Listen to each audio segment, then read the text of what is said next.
بسم اللہ الرحمن الرحیم۔ بخاری کی پہلی روایت ہے، عملوں کا دار و مدار نیتوں پر ہے۔ جس نیت سے جو کام کرے گا وہ اس کا پھل پائے گا۔ دیکھیے، یہ نعرہ لگایا گیا تھا کہ پاکستان کا مطلب کیا، لا الہ الا اللہ، کہ یہ جو پاکستان بن رہا ہے یہ اس وجہ سے بن رہا ہے کہ یہاں لا الہ الا اللہ کی حکومت ہوگی، لا الہ الا اللہ کو نافذ کیا جائے گا۔ جن لوگوں نے یہ نعرہ لگایا ان کی نیت جو بھی تھی، یہ اور بات کہ ان کو معنی اور مفہوم بھی نہیں آتا تھا، ورنہ وہ لا الہ الا اللہ کے بعد پاکستان میں شرک اور کفر کو جگہ نہ دیتے، اس کے خلاف اٹھتے، کیونکہ لا الہ الا اللہ اور جتنا یہ شرک و کفر ہے، وہ مزاروں پر چادریں چڑھانا ہو، عرس اور میلے ہوں، تعویذ گنڈا ہو، امام زامن ہو، 10 محرم کے شربت ہوں، 12 ربیع الاول کی مٹھائی ہو یا کیک ہو یا 11ویں شریف ہو، یہ جو کچھ ہے یہ لا الہ الا اللہ کی ضد ہے، اور جو بھی اس میں ملوث ہوگا وہ اپنے انجام کو پہنچے گا۔ لیکن اللہ کو سب معلوم ہے کہ یہ خطہ کس مقصد کے لیے اب آگے بڑھ رہا ہے۔ واقعی اس کے اندر لا الہ الا اللہ کی دعوت اٹھے گی، اور اٹھی ہے، اللہ کے فضل و کرم سے توحید کی دعوت اٹھی ہے، ایمان خالص کی دعوت اٹھی ہے، اور اللہ تعالیٰ نے اس ملک کو ایٹمی قوت بنایا، اور آگے جا کے اس نے اب پوری دنیا کی قیادت کرنی ہے۔ پاکستان ملٹری اکیڈمی میں ایک وہ شعر لکھا ہوتا تھا اس رسالے کے اوپر، کہتے ہیں جسے کیڈٹ، اصل میں لفظ قیادت ہے، قیادت اس کو ملتی ہے جسے شوق شہادت ہے۔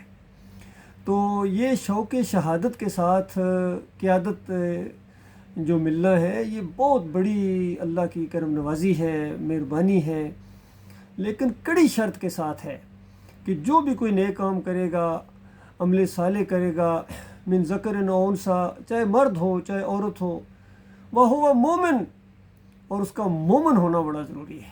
مومن ہوگا تو اس کے عمل کی، اس کے اعمال کی وہ قدر کرے گا، وہ قدردان رب کہ جو آج کسی کے وہم و گمان میں بھی نہیں آ سکتا ہے۔ تو یہ مومن کے ساتھ اللہ تعالیٰ نے دنیا اور آخرت کی سربلندی کا بھی وعدہ کیا ہے، وَأَنْتُمُ الْأَعْلَوْنَ إِن كُنتُم مُؤْمِنِينَ، تم سر بلند رہو گے اگر تم مومن بن جاؤ۔ تو صحابہ کرام مومن بنے تھے، اور اللہ تعالیٰ نے اپنا وعدہ پورا کر دکھایا۔ آج بھی اگر یہ مسلمان مومن بن جائیں تو پھر اس کے بعد اللہ کا وعدہ قائم اور دائم ہے، اور اللہ تعالیٰ نے وہ ماحول تو بنا دیا ہے۔ اب آگے جا کے انشاءاللہ بہت بڑا انقلاب آنے والا ہے، بہت بڑی دنیا کے اندر تبدیلی آنے والی ہے، اور شرک اور کفر کا بالکل خاتمہ ہونے والا ہے۔ دیکھنے والے دیکھ لیتے ہیں کہ وہ مالک کائنات نے اس پوری کائنات کو گویا ہلا دیا ہے، اس معنی خالص کو سربلند کرنے کے لیے۔ تو یہ جو ایک معاہدہ ہوا ہے پاکستان اور سعودی عرب کے درمیان، یہ بڑا اچھا ایک سٹیپ ہے آگے، جو اس کی طرف اور لوگ بھی اگر اس میں شامل ہو جائیں، اور مصر بھی اس میں شامل ہو جائے، ترکی اس میں خاص کر شامل ہو جائے، قطر اس میں شامل ہو جائے، اور حالات بن رہے ہیں، ماحول بن رہا ہے، گویا ان لوگوں کی ضرورت بن رہی ہے کہ پاکستان کی قیادت کے اندر ان سارے معاملات کو دیکھیں۔ تو ساتھ ساتھ یہ ہے کہ اللہ کو ساتھ لے کے چلو میرے بھائیوں۔ اگر آپ نے اللہ کو پیچھے کر دیا اور اپنے اوپر یا اتحادیوں کے اوپر بھروسہ کر لیا، اپنی تعداد کے اوپر یا ایٹمی قوت کے اوپر بھروسہ کر لیا، تو یقین کرو وہ مالک ایسا مالک ہے کہ قرآن کے اندر اس کا ذکر کر دیا، غزوہ حنین کا ذکر کیا کہ دیکھو یہاں تھوڑا سا تمہیں اپنی تعداد کے اوپر کچھ خیال آ گیا تھا کہ اب تو ہم تعداد میں زیادہ ہیں، بدر میں تو تعداد میں بھی کم تھے، اور اس وقت اللہ نے ہمیں اس طرح فتح دیا، اب تو تعداد بھی زیادہ ہے، تو اس طرح تعداد کی طرف جب تمہارا دھیان گیا تو پھر مالک نے کس طرح تمہاری منہ پھیرے۔ یہ اور بات کہ اللہ نے پھر سکینت نازل فرمائی مخلص مومنوں کے اوپر، اور اپنے نبی کو اللہ تعالیٰ نے فتح دی۔ تو یہ ایک بہت بڑا تربیتی یعنی نقطہ ہے کہ کبھی بھی ہم اپنی تعداد کی طرف، وسائل کی کمی کے اوپر کبھی غور نہ کریں۔ ہاں، دنیاوی لحاظ سے جتنی کوشش ہو سکتی ہے زیادہ سے زیادہ اپنی قوت کو مضبوط کرنے کی کوشش کرتے رہیں، وسائل کو بڑھانے کی کوشش کرتے رہیں، اپنی پوری توجہ دیں۔ یہ اس آخری دور کے اندر، یہ اب جنگوں کا دور شروع ہونے والا ہے، اپنی پوری صلاحیتوں کو میزائل ٹیکنالوجی کے اوپر اور ایئر کرافٹ ٹیکنالوجی کے اوپر اور فوج کو مضبوط سے مضبوط تر کرتے جائیں، لیکن ساتھ ساتھ عقیدے کو درست کریں. پہلے عقیدہ درست کریں. میں نہیں کہہ رہا ہوں کہ عقیدہ پہلے مضبوط کریں، کیونکہ مضبوط تو وہ ہوتا ہے جو ہو، اور جو ہو ہی نہ تو پھر اس کو قبول کرنا چاہیے. یعنی پہلے ایمان لاؤ اللہ کے اوپر، شرک کو چھوڑو، ان مزاروں کو گراؤ، پیری مریدی ختم، عرس میلے ختم، جمہوریت ختم. اور اللہ تعالیٰ نے موقع دیا ہے جنرل آسم منیر صاحب کو، فیلڈ مارشل کو کتنا موقع دیا ہے، ہر انداز سے مالک آگے بڑھا رہا ہے. لیکن یاد رکھنا، اگر ایمان کی طرف آپ نے توجہ نہ دی اور شرک کی رکھوالی کرنے کے بجائے اس کا کلا کما نہ کیا، یہ بت ہیں، یہ جمہوریت کا بت ہے، اس کو توڑ دو.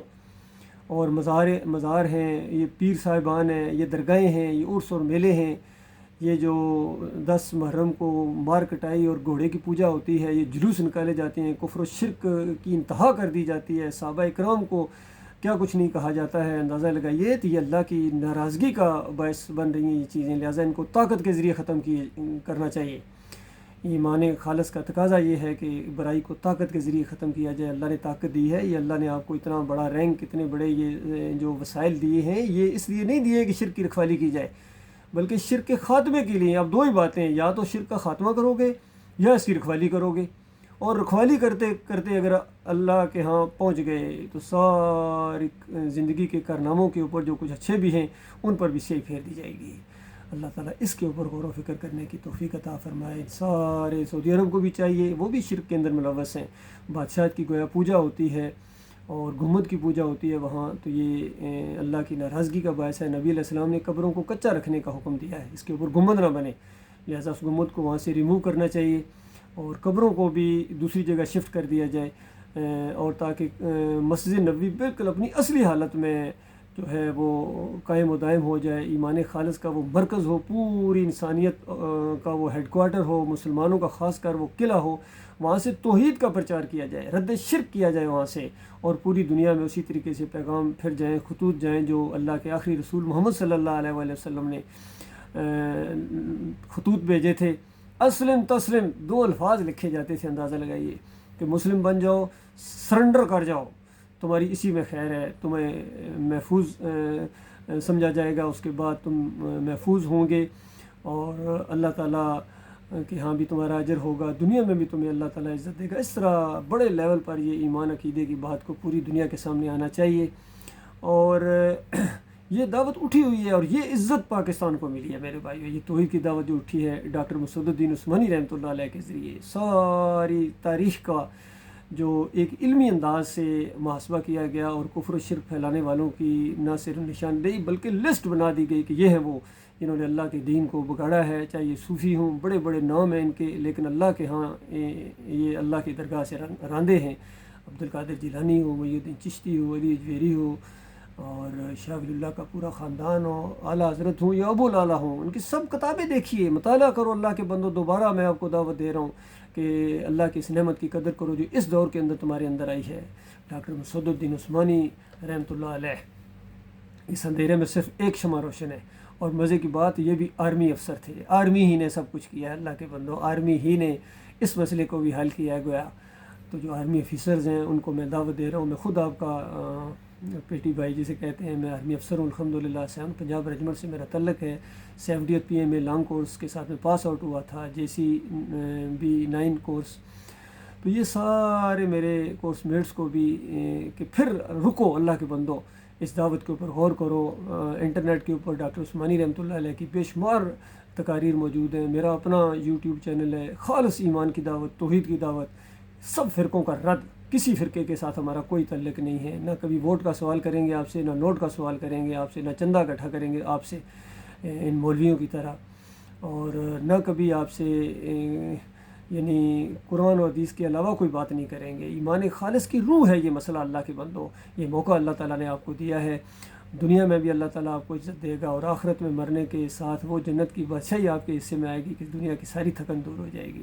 اور اگر بات نہ مانی تو یاد رکھنا، چاہے آپ جنرل ہیں، چاہے فیلڈ مارشل ہیں، چاہے چیف جسٹس ہیں، چاہے DPO ہیں، AC ہیں، جو کچھ بھی ہیں، بڑے سیاستدان ہیں، بڑے دولت مند ہیں، جتنا مرضی آپ کا خان کیا خانوں کے خان ہیں، اگر دنیا میں چودھری ہیں، راجا کیا مہاراجا ہیں، اگر یہ بات نہ مانی، ایمان خالص کی بات نہ مانی، تو اس کے بعد وہ آگ لگے گی کہ بجائے نہ بجے گی۔